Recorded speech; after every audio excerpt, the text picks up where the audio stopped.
माननीय प्रधानमंत्री जी नमस्कार।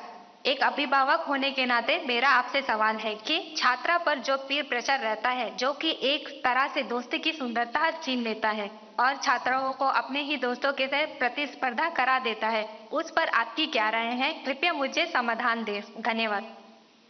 धन्यवाद भाग्यलक्ष्मी जी। विश्व को सत्य, अहिंसा और धर्म की त्रिमूर्ति प्रदान करने वाली भूमि गुजरात स्थित पंचमहल के जवाहर नवोदय विद्यालय की छात्रा दृष्टि चौहान प्रधानमंत्री जी आपसे अपनी समस्या का हल जानना चाहती हैं। दृष्टि, कृपया अपना प्रश्न पूछिए। माननीय प्रधानमंत्री जी नमस्कार। मैं दृष्टि चौहान जवाहर नवोदय विद्यालय पंचमहल में कक्षा 6 की छात्रा हूँ।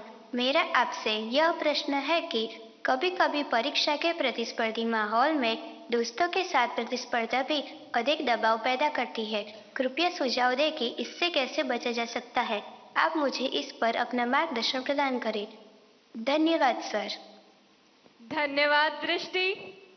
नेचुरल ब्यूटी से भरपूर, बारिश की पहली बूंदों से भीगने वाला राज्य केरल में स्थित केंद्रीय विद्यालय क्रमांक 1 कालीकट से स्वाति दिलीप हमसे ऑनलाइन जुड़ रही हैं और आपसे अपना प्रश्न पूछना चाहती हैं।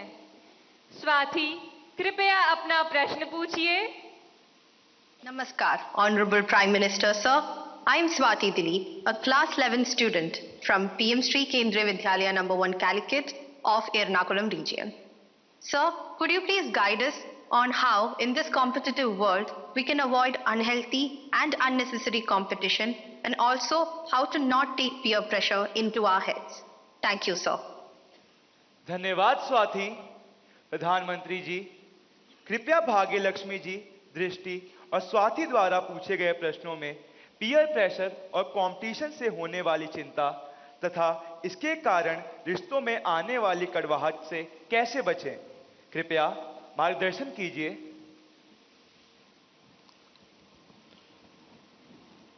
अगर जीवन में चुनौतियां न हो, स्पर्धा न हो,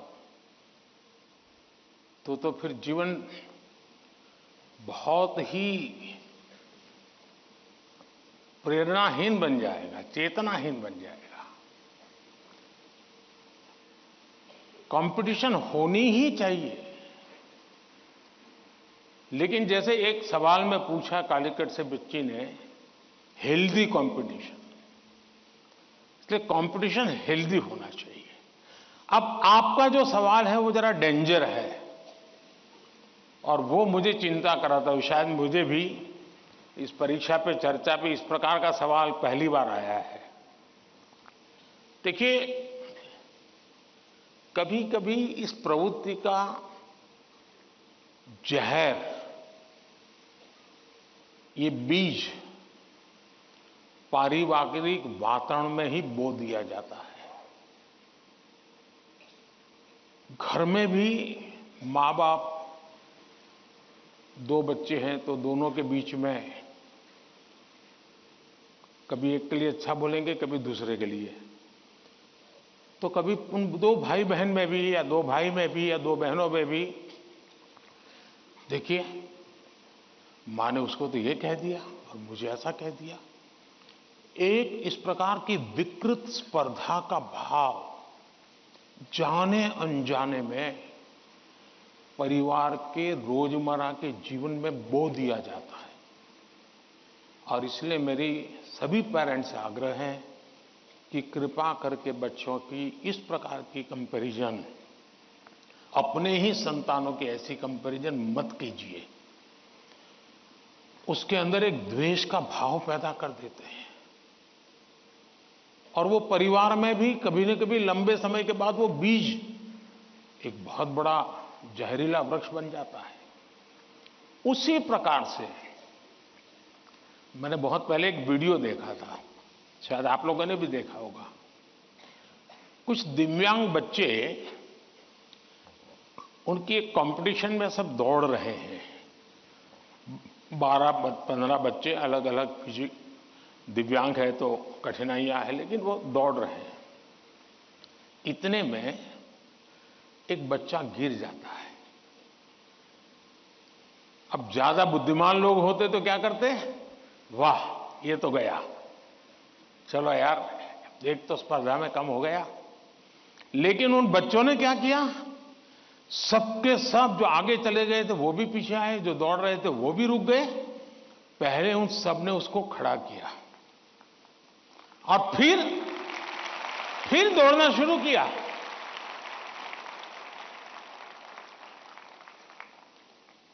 सचमुच में ये वीडियो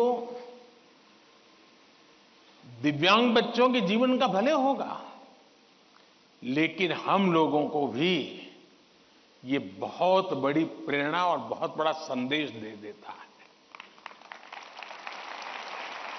अब तीसरा विषय है कि आपके दोस्त से आपको किस चीज की स्पर्धा है भाई?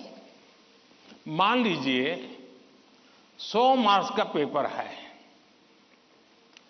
अगर आपका दोस्त 90 ले गया तो क्या आपके लिए 10 मार्क बचा है क्या?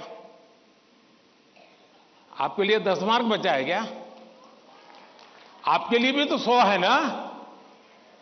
तो आपको उससे स्पर्धा नहीं करनी है, खुद से करनी है। खुद से करनी है कि वो 100 में से 90 लाया, मैं 100 में से कितना लाऊं। उससे द्वेष करने की जरूरत ही नहीं है। एक्चुअली तो वो आपके लिए इंस्पिरेशन बन सकता है। और अगर यही मानसिकता रहेगी तो क्या करेंगे आप? अपने से तेज तर्रार व्यक्ति को दोस्ती नहीं बनाएंगे। आप ऐसे जिसकी कुछ चलती नहीं बाजार में उसी को दोस्त बनाएंगे और खुद बड़े ठेकेदार बन के घूमते रहोगे।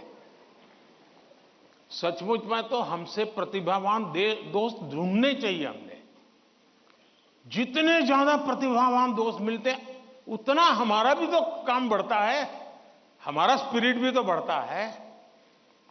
और इसलिए कभी भी हमने इस प्रकार का ईर्ष्या भाव कतई ही अपने मन में नहीं आने देना चाहिए। और तीसरा, मां बाप के लिए भी बहुत बड़ा चिंता का विषय है। मां बाप हर बार अपने बच्चों को कोसते रहे, देख तू खेलता रहता है, देख वो किताबें पढ़ता है, तू ये करता रहता है, देख वो पढ़ता है। यानी वो भी हमेशा उसी का उदाहरण देते हैं। तो फिर आपके दिमाग में भी यही एक मानदंड बन जाता है। कृपा करके मां बाप इन चीजों से बचे। कभी कभी तो मैंने देखा है कि जो मां बाप अपने जीवन में ज्यादा सफल नहीं हुए हैं, जिनको अपने पराक्रम, अपनी सफलताएं, अपनी सिद्धियों के विषय में दुनिया को कुछ कहने को नहीं है, बताने को नहीं है, तो वे अपने बच्चों का रिपोर्ट कार्ड ही अपना विजिटिंग कार्ड बना देते हैं। किसी को मिलेंगे अपने बच्चे की कथा सुनाएंगे। अब ये जो नेचर है वो भी एक प्रकार से बच्चे के मन में एक ऐसा भाव भर देता है कि मैं तो सब कुछ हूं, अब मुझे कुछ करने की जरूरत नहीं है। वो भी बहुत नुकसान करता है। सचमुच में तो हमें अपने दोस्त में से ईर्ष्या भाव के बजाय उसके सामर्थ्य को ढूंढने का प्रयास करना चाहिए। उसके अंदर अगर मैथमेटिक्स में एक्सपर्टाइज है, मेरी कम है, मेरे टीचर से ज्यादा अगर मेरा दोस्त मुझे मैथमेटिक्स में मदद करेगा तो वो मेरी साइकी समझ करके करेगा और हो सकता है मैं भी उसी की तरह मैथमेटिक्स में आगे जाऊंगा।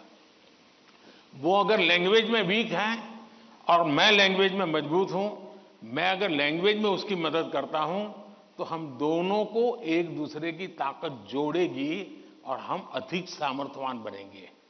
और इसलिए कृपा करके हम अपने दोस्तों से स्पर्धा और ईर्ष्या के भाव में न डूबें। और मैंने तो ऐसे लोग देखे हैं